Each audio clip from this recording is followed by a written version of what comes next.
Loggy, congratulations. Come from behind victory. Immunity is yours. Never any quit on Survivor. You never know what will happen. If this tribe loses a single challenge, I will be very surprised. I wouldn't be too surprised if Vulu just continued to lose every challenge. They are on the mathematically cursed beach. I'm going to let you in on a little secret. I've crunched the numbers. Being voted out is bad. You should never be voted out. Only once in Survivor's tenure has someone been voted out and then gone on to win the season. Say what you will, but I think that's a pretty big smoking gun right there. As a continuation of this breakthrough, I've come to the conclusion that Tribal Council is also bad. You should try to avoid Tribal Council as much as humanly possible, because if you attend Tribal Council, you run the risk of being voted out. And as we just established, being voted out is bad. One way to avoid Tribal is to just win every pre-merge immunity challenge, a quite difficult task that only an elite few have ever managed to pull off. This gives you many rounds to really integrate yourself into your tribe without the stress of worrying if you're going home. I think it's pretty clear why someone would want to accomplish this extremely rare and uncommon feat. But what if I told you instead, maybe pre-merge Tribal Council is actually good? That's the discussion of today's video. We're going through the history of the very small and selective group of castaways that never attended a pre-merge Tribal Council, and we'll see if it's actually a good thing you should try to emulate. Or maybe if you see your tribe going this way, if you should consider throwing a challenge or two to up your chances of winning the game. Let's get into it. Did you know it took 25 seasons for anyone to make it through the entire pre-merge without ever attending a tribal? And I know what you may be thinking, what about Karor? But joke's on you, they attended a weird double tribal where they voted off the immunity idol. The first time anyone accomplished this feat was when 6 people accomplished it, being the Tandang tribe in Survivor Philippines. This is a tribe that kept winning in spite of themselves, if we're being perfectly honest. RC and Abby went from BFFs to hating each other in the span of like one episode. Pete was there stirring the pot for basically no reason. Artis, who was apparently a lovely guy, looked like he hated everything. And thus, they basically fell apart at the merge, with 3 of them going in relatively quick succession. Although I'm not going to pretend that was entirely their fault. And the remaining 3 having basically no win equity. There's a common theory that tribes who make it the entire pre-merge without going to tribal are less prepared for the mess that is the merge. They're less cohesive, the lines haven't been drawn, there's a lot of pressure to say, oh yeah, BFFs forever. And considering I think almost everyone on Tandang hated each other, a pre-merge tribal to get rid of some of the bad blood may have done them all some good. We then go another 6 seasons without this happening. Oh my god, doesn't that show how rare this is? Isn't this such a monumental event when someone manages to go an entire pre-merge without ever attending a tribal council? I bet this will continue to be a novel and noteworthy thing for many seasons to come. We've got Joe and Keith in Survivor Cambodia. This is the first time this happened alongside tribe swaps. And no, a tribe dissolve is not a tribe swap. I always find what's in the merge of Cambodia so funny. Oh man, Joe is such a threat, he's winning all the challenges, oh man. Oh yeah, Keith is here too, I guess. We need to keep Keith around because he can beat Joe. However, once again, these 2 castaways fell short. Joe for having a massive target on his back, and Keith because, well, he got a bit unlucky at the final 6. I think Keith could have won the season. Would going to tribal pre-merge have helped either of these castaways mitigate their threat level? Probably not for Joe, and I don't think Keith really needed it, but we're still 0 from 8 in producing any winners. This extremely rare phenomenon happened 1 season later? Huh? In Survivor Co. Wrong with Nick and Michelle never attending Tribal Council? I think Nick really embodies the not battle ready side of the argument we see so often. He felt himself to be untouchable and boy howdy it turns out he was not. Meanwhile Michelle went on to win the game. This shows that even if you aren't tested you can still approach the game well, but it's likely harder to be in a reasonable headspace going into your first tribal so late in the game. This extremely uncommon and unlikely trend didn't happen again until Survivor Game Changers? And Sari was the one who didn't go to Tribal Council pre-merge? Sari? Actually, this is a fun fact. Ozzy was throwing challenges to ensure Sari wouldn't be targeted pre-merge because he had the majority on his 3rd swapped tribe and didn't want to risk her being voted out.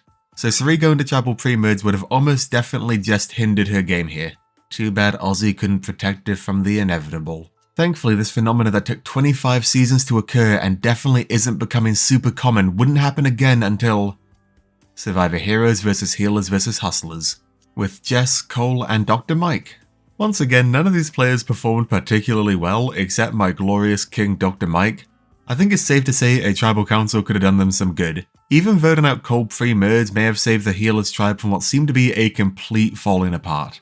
After Survivor 888, we take a break from people not going to tribal pre-merge until Survivor Ghost Island. Man, back to back to back seasons, how that's something.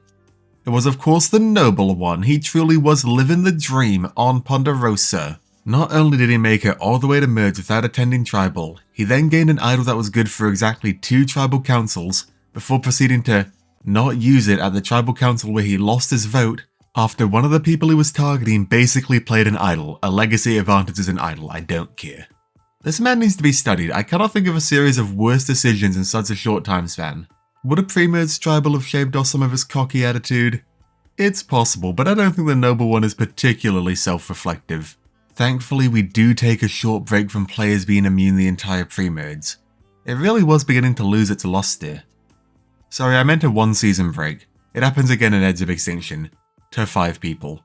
Joe for the second time, Julia, Ron, Aurora, and Julie. This is a weird merge. First it feels like Karma's falling apart, then it feels like Manu is falling apart, then Karma falls apart again, then Chris appears for some reason, and then he wins. But I don't think any of these 5 would have particularly benefited from a pre-merge tribal council. This season is just a mess. We then enter the new era where Survivor 41 featured the entire Levu tribe not attending tribal pre-merge. And actually they did pretty well all things considered. They were 4 of the final 6, and they were 3 of the final 4, and also I think Erica did pretty well. It's really only Sydney and Nasir who fell apart, neither of whom went home at traditional tribal councils. Actually, that's a good point. Can I say they didn't attend tribal pre-merge when Mergatory technically isn't merge? Let me know in the comments if Sydney counts or not. And also subscribe while you're down there. Then we have Survivor 45. Whoa, an actual decent gap between these events occurring? It's not a 25 season gap, but I will take it at this point. You've got Kelly, Bruce, Katura, and Jake. A pre-merge tribal would have definitely hurt Bruce, but the other 3 may have benefited? I do find it funny how big of a threat Kelly was labelled immediately in the merge. Guys, she attended 2 tribal councils before you voted her out, one of which was completely nullified by a shot in the dark. What do you want from her? And the last occurrence we have so far was in Survivor 46 when the entire Nami tribe of Soda, Tevin, Hunter, Venus, and Liz did not attend any tribal councils pre-merge. Yes, that's the entire Nami tribe. No, I have no idea who this random person you're commenting about is. Get real. This tribe also fell apart immediately. Back to back to back hits of Soda, Tevin, and Hunter. Venus had no chance of getting any social footing in the game on account of not being liked by anyone, and still managed to get voted out with an idol in her pocket. And as we all know, Liz was 100% guaranteed to win the game if she made it to the end. She said so herself. Would going to tribal pre-merge have helped any of these castaways? I think so. It's clear to me that Soda and Tevin didn't exactly get along by the time her blindside came around, and Hunter was seen as such a big threat in part due to his dominance in challenges both pre and post-merge. Plus the chance to vote out Venus. Or Soda, I'm not entirely sure who would have gone. May have given this tribe a chance to actually get on the same page before merge. Alright, that was a quick history lesson for us. Now I want to talk about a few notes I have. The first is the frequency with which this extremely rare event happens. I remember in Survivor Philippines it being a massive deal that a tribe never went to tribal in the pre-merge. Then it happened in Cambodia and people were super impressed by Joe and Keith. Then it happened in Koh Rong and it was fine. It was worthy enough to be added to the trivia section on the Survivor wiki. But as time went on, it just kept on happening. Honestly, I thought it happened more in the new era. I forgot about Clear so hard that I convinced myself Soka never went to tribal pre-merge before researching this video. And the reason why is pretty simple, 3 tribes just facilitates it. In a 2-tribe format, even if one tribe loses a bunch, they can probably get lucky because they have a bigger tribe and therefore have more people with varying skills and can be more strategic in their challenges. Also, the fact that every challenge is the same now probably doesn't help. Meanwhile, in a 3-tribe format, the smaller tribe means everyone does more and gets exhausted more easily. Combine this with the fact that a good tribe doesn't need to win, they just need to not lose. Tandang did not win every immunity challenge, they came second in 2 of them. Luvu also did not win every immunity challenge, they came second in 2 as well. Nami actually did just come first in every immunity challenge, they were quite good. Really fun fact, pre-merge tribals don't seem to hinder your odds of winning the season that much. 36 people have not attended any, 2 have won the season. That's 1 in 18, that is the exact same odds at the start of the game. Although on average your placement will be around 7th with a median of 8th and a mode of 10th. And there are 5 people who are voted out immediately at their first merged tribal council. People say pre-merged tribals are important because they give you a chance to build social capital, they give you a chance to get a feel for the season and the players you're working with. And nothing bonds people better on Survivor than working together in an actual high-stakes environment. Assuming you actually make it out alive. But looking at the numbers, while I think some would have benefited from a pre-merged tribal, some would definitely have hurt.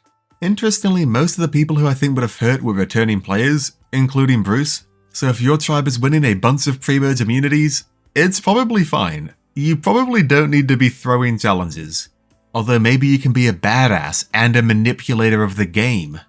What do you think? What's more important, guaranteed pre-merge safety or social cohesion? Let me know. Until next time, I've been Henry Hickman Survivor, and I'll see you at the next challenge.